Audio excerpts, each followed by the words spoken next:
नमस्कार मंडळी. तर आज मी घेऊन आली आहे एक झटपट आणि हटके रेसिपी, पोह्यांचा ढोकळा.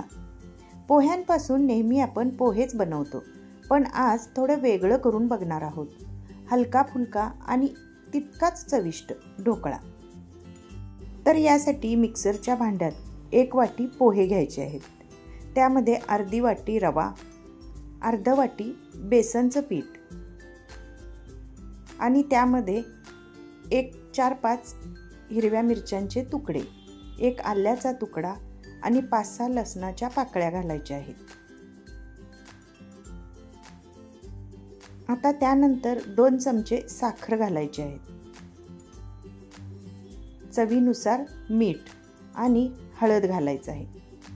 आता इथे अर्धी वाटी दही घालायचं आहे आणि 1 वाटी ताक घालून हे मिश्रण व्यवस्थित मिक्सरला मिक्स करून घ्यायचं आहे.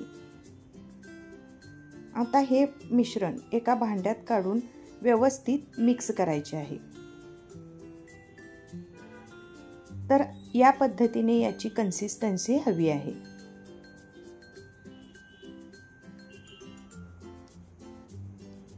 आता या मिश्रणामध्ये 1 चमचा इनो घालायचा आहे.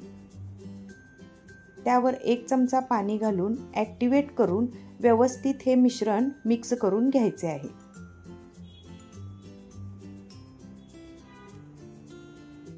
आता ज्यामध्ये आपल्याला ढोकळा बनवायचा आहे त्या भांड्याला तेल लावून घेऊया.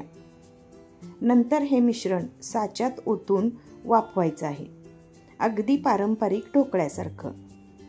आपल्याला पाहिजे असेल तर वर तिखट पूड किंवा मिरेपूड सुद्धा घालू शकता. आता हे मिश्रण वाफवून घेऊया.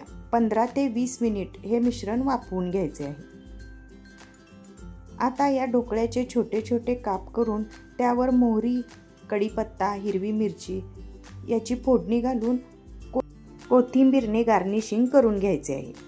तयार आहे खूप कमी वेळात बनणारा झटपट आणि पौष्टिक पोह्यांचा ढोकळा. जर ही रेसिपी तुम्हाला आवडली असेल तर लाईक, शेअर आणि सबस्क्राईब करायला अजिबात विसरू नका. आणि हो, कमेंटमध्ये नक्की सांगा तुम्ही हा ढोकळा कोणत्या वेगळ्या पद्धतीने करता. पोह्यांचा ढोकळा हा एक इनोव्हेटिव्ह आणि हेल्दी स्नॅक आहे.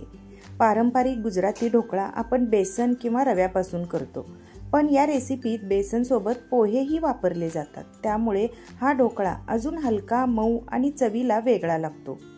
नाश्त्यासाठी, लहान मुलांच्या टिफिनसाठी किंवा संध्याकाळच्या चहाबरोबर पटकन बनवता येतो.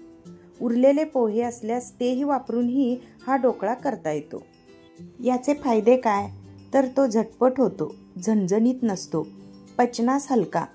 दही, पोहे, बेसन यामुळे प्रथिने आणि कॅल्शियम मिळते.